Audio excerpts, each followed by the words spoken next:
Hey guys, thanks for joining me. Just want to make this quick video today, and it's really a bit rough and ready, no tripod or anything, but the subject is quite simple really and short. And that's the case of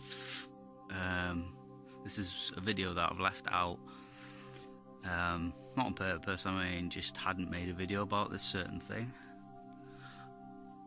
and I haven't really mentioned this in good detail or a few different times in passing in other videos, but I do think it's important, and that's because where you get all the unbelievers that can't really understand about Nibiru, the throne of God. I mean, even though the scripture, it fulfills old scripture, Daniel, flame of fire, Enoch as well, you know, again referring to it, his throne as a flame of fire with burning wheels. And concerning the Nibiru complex, though, in basic what it is, it has an Earth like ours, and it has 7 of its own planets, and the inner part is a red burning flame, with the outer tails being 2 layers of meteorites on the outside, you know, 1 to 8 pound meteorites and blood, and the inner tail being asteroids, I would say, you know, about half the size of a human being, or about the size of a small human being. So this is just like a flame. If you were to come up with a flame, you'd have, you know, the depiction of it having a yellow center with a red outer layer, I think. It's just the same as Nibiru.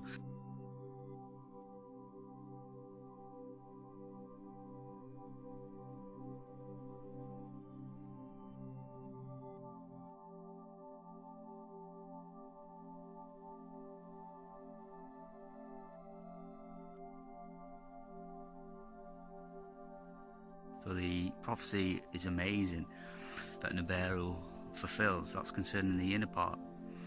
But it has 7 angels, and here's the amazing thing, and this is the scripture now. The 7 angels, right?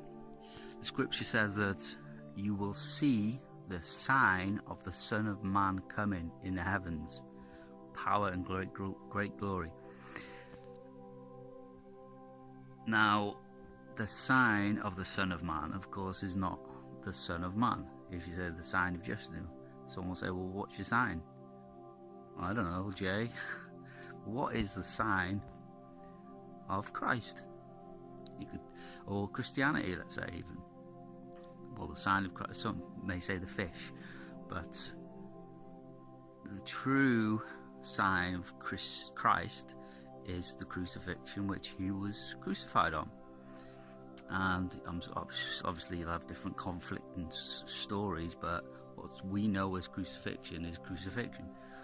And here's the amazing thing about Nibiru, and here's the fulfillment of that scripture where it says you will see the sign of the Son of Man, the sign of him coming in the heavens, is that when these 7 angels are in formation, the amazing thing happens. You have the red center, which is like his heart on the cross, and then you have one angel up here, down here, over there, over there, over here, and 2 more below, you know, and then it forms a perfect crucifixion.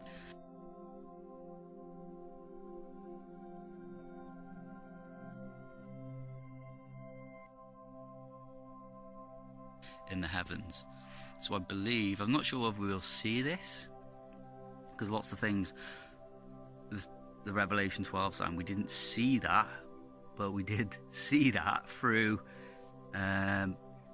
planetary software, through the internet, which has really only come about in these last years. Think about it, in the last 20 years or so. So we are living in the end of the age because of the technology we have, but that Revelation 12 sign was not seen in the heavens by us like cavemen. In fact, it's impossible, because the sun and the moon and the stars all together like that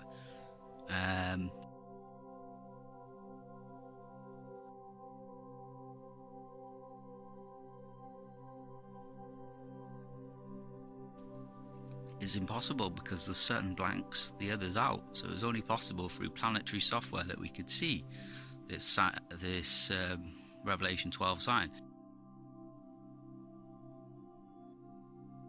It might be the same with the throne coming in the heavens, or it might not, because these angels are going to be like their own suns. They're going to be so bright that when the throne comes on us, we may see what looks like a red comet or a red asteroid, whatever they might tell you. A red it will be, and there'll be 7 angels coming with him. So if he's coming from the shadow of the earth, he will be coming from the shadow of the earth to pass the earth at the 6th seal, to go past us, to go round the sun and back out again. So it will be coming from the shadow of the earth. So you may even see, when you look into the shadow of the earth, or late in the evening or early in the morning is the best time to look for things, you may even see what seems to be a rough silhouette of a crucifix with a red heart in the centre, which is the throne, the main throne, where all the blood and where all the throne comes from, where the throne is and where all the blood comes from. And New Jerusalem is there as well. But you will also see, whether it might just be through space, things that people see it in a telescope and say, "Oh, look, that looks like a crucifixion."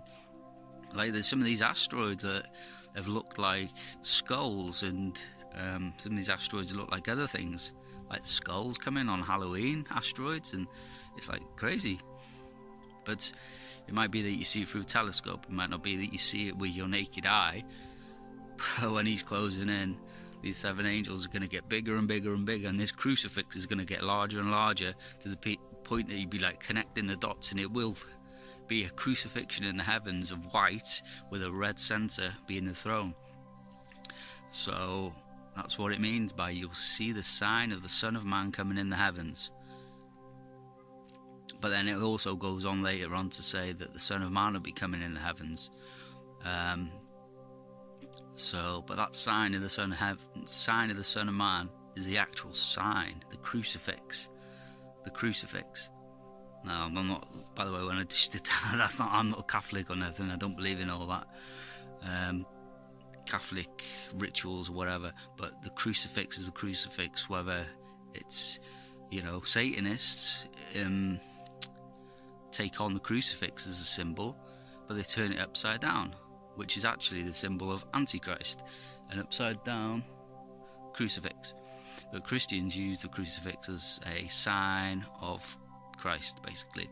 So yeah, and this Nibiru, amazingly enough, well, it's not amazing, but everything should be amazing to you, that this Nibiru, the throne of God, when it's in its formation, when the 7 angels are in their formation, it'll be flying through the heavens like a white crucifix with a red centre. So I've been Pastor Prophet Justin Roberts from End of the Age Bible Prophecy. God bless you all, and keep watching.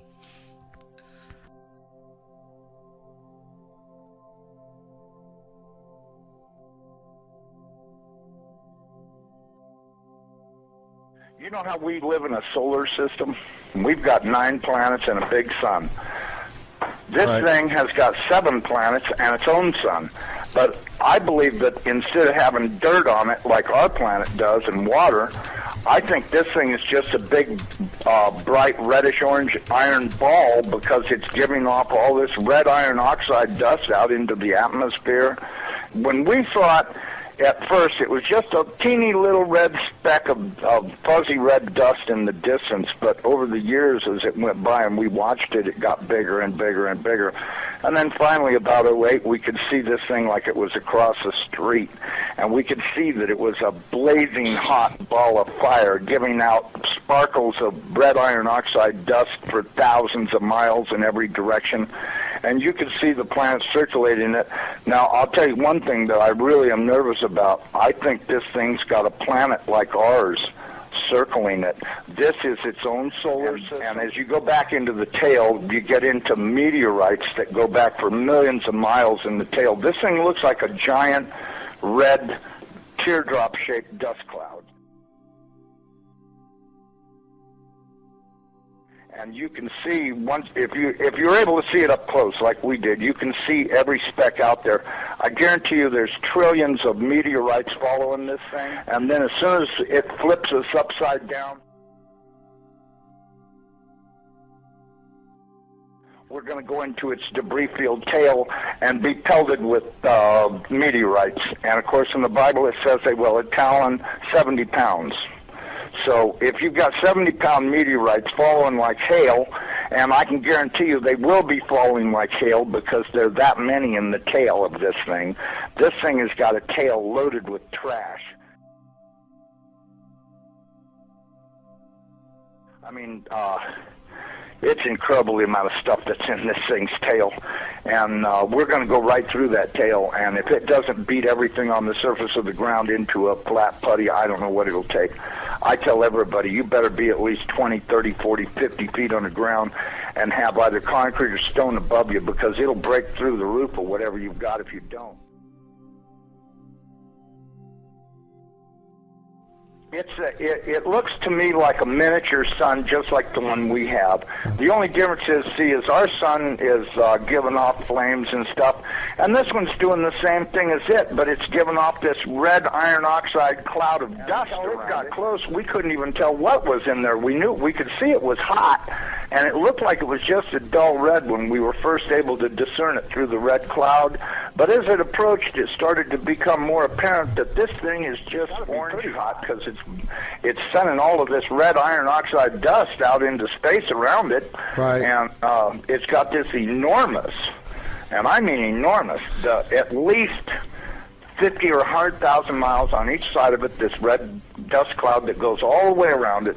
I know when we were watching it, as it started to make the upward swing to approach behind our sun, it was amazing. The red dust cloud settled down. Instead of being round, it started to settle down into a V like wings upside down. And there won't be any doubt in anybody's mind, because this thing's going to look like a big red dragon, exactly like all the ancient Sumerians and the Chinese and all the rest of them that had documented this thing's passing before. It didn't look like a white ball or a snow cloud or nothing. It looked like a big red iron oxide dust cloud with a superheated star. And there won't be any doubt in anybody's mind, because this thing's going to look like a big red dragon, exactly like all the ancient Sumerians and the Chinese and all the rest of them that had documented this thing's passing before. It didn't look like a white ball or a snow cloud or nothing. It looked like a big red iron oxide dust cloud with a superheated star in the middle of it.